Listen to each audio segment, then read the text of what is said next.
So welcome back everyone, this is going to be more Koth action coming from the SCA server. We're going to have round 2 for the King of the Hill series number 5 hosted by sc2sca.com, and we're going to have Gosu as the Terran player versus Mujahideen aka Guc as the Zerg.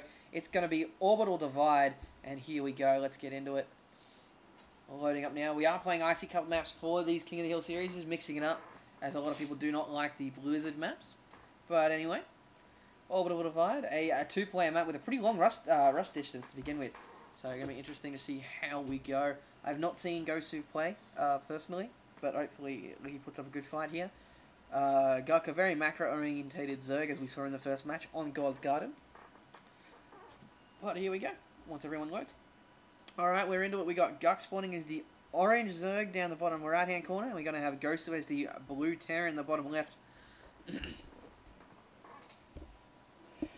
But hey, Guc doesn't know what's going on because he hasn't seen these maps ever before. He's going to be scouting at the same time as he learns the map. We did have a game last time between, I think it was Legionnaire and Reflex. Because he didn't know, neither of them knew what the hell to do. Wait. Can you break those? I don't know. I'm not actually sure if you can break those, but in the meantime, have a look around this map. We do have an easy expansion here and here for both players. It is a symmetrical map. You do have the island expansion down here. Alright. We also have the 6-patch gold minerals in the middle. They all have 1500 minerals. Some of the Icy Cup maps only have 500 gold minerals, so it's like a quick, hey, I need to get in there, get that mineral boost and get out, because you can mine it out in like 5 minutes, or if you're a Terran, you can mine it out in 20 seconds with mules. But hey, and then we got these more expansions up the top here, so it's pretty much a good evenly split down the middle when you have to fight for 3 bases. A lot of the maps are like evenly split the entire way across, but I like this map because you have to fight over these expansions, and that map control really gives you the edge. In the meantime, we have no cheese coming from both players, which is always good. We got the racks going down here for Gosu. We have no pool yet for Guc. He's got 15 drones. It looks like he's going to go hatchery before pool. A safe bet on this map. I do agree with this, since it is a lot longer. And well, while nothing's happening, let's take some questions from the chat. What do we got? What do we got? And nothing really interesting. Awesome. There we go.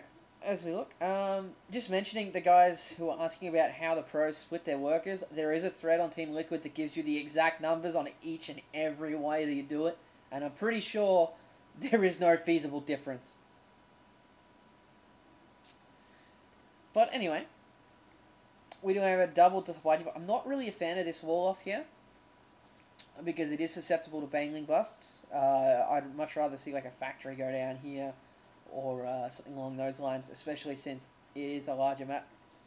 We do have that pool coming down now. Looks like we're going to be seeing Speedling opening once again. But hey, that expansion for Guc is about to finish up, and we got the Orbital Command and a Queen coming as well. And if Plexer was around, we would have a featured event, but that kid is being lazy.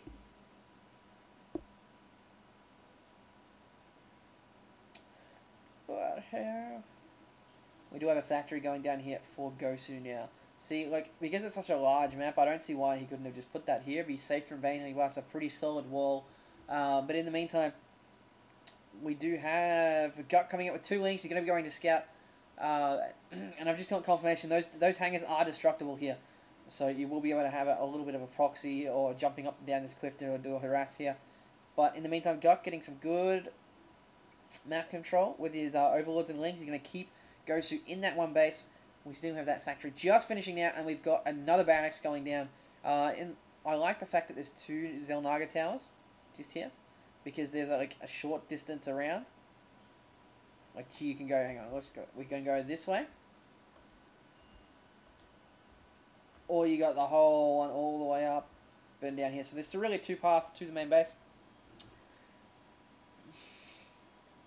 I'd have to disagree with the same HP and armor as rock things because it's only 400 health. But anyway, what do we have here? We have Gosu pumping out the reactor on the factory, and he's got a starport going down. I wouldn't be surprised to see those two switch once that's done. We do have more. There's only 3 Marines here so far. So, really, we've got a couple of spine crawlers going down. The lair is about to pop. Stim coming up for gosu as well. Nothing really out of the ordinary for both players, being very passive, just macroing it up. I'd like to see some harass coming from one of them. Hopefully we'll see that from gosu pretty soon. And as he swaps around his factory and his starport, we're going to be either seeing lots of Vikings or a couple of dropships. I'm going to put my money on Vikings to deal with any of the overlords. No, dropships. Okay, that's going to be interesting. See how he does with that. In the meantime, we do have a Marine chasing away that overlord down the bottom here. We do have a Baneling Nest coming here for Mujahideen as well, and he's also getting overlord speed. Interesting. He might be going for some kind of drop or copying Cool's amazing play from the GSL, putting those Banelings in the moving overlords, the speeded overlords, to drop on the Terran Bio army, because they do actually catch up to Stim Marines that way. But anyway, that research is now done, and so is our link speed, about to be done in about 15 seconds. As always, getting Baneling speed at the same time. So much stuff coming out here. Lots and lots of Marines coming for gosu with Hellion. So lots of Marine Hellion kind of stuff coming. But he still hasn't taken the opportunity to expand. I'm a little bit surprised by this, just because it is a massive ramp. But here we go. We've got a load up here on the dropships. I don't think Guc's going to have any trouble with this whatsoever, because he's probably going to see it coming. And looks like gosu's waiting for a few more. There we go. So we've got both dropships coming out now. Let's have a quick follow on them. Are we going to run by any overlords? Oh, that's really unlucky. Mujahideen is going to get in here and go, hang on, where the hell is the army? And since he does have stuff coming across, oh, that's perfect done by Guc. He does spot those dropships. He's going to be pulling all his units back here. Here they come. Bam. Queen rallying up. And in come the Banelings. The Baneling speed isn't done yet. This is going to be very hurtful. He needs to try and survive until that Baneling scene finishes. It is about 20 seconds away, but no, he's getting focused down on the Queen. Oh, wow, that was a massive mistake by gosu there. Not even trying to stim his Marines. They're just going to be shut down. He is, I don't think he's quite on Guc's level at the moment, just because of that. That was either a miss micro or he was looking at something else, but that was a big, big mistake. It's put him far behind. In the meantime, we do have that Spire coming down now for Guc. He does have the Overlord speed. He's going to be seeing everything that's happening, and he can also get away from these Vikings pretty damn well at the same time. And Guc taking out these garages here to get a good look at the back as well. So we got nice scan by gosu. He's going to be taking out, have a look at that Spire as well. In the meantime, a command center coming down. So I think this is a good decision by him to get a command center after that rush fail. But he really needs to get more production capacity, because he only has the 2 racks. He's not getting in and out of the starport. He can get a couple of Hellions, but he's really stacking up on the cash here. There we go. He's starting to spend it now, but still quite a lot. And he's still got a mule left over as well, so he needs to catch up on that. We do have a Nidus network going down for Guc, and we do have Ventral Sacs as well. Okay, so we're going to see a drop coming here from Guc. That's going to be interesting, and that's really going to hurt gosu here.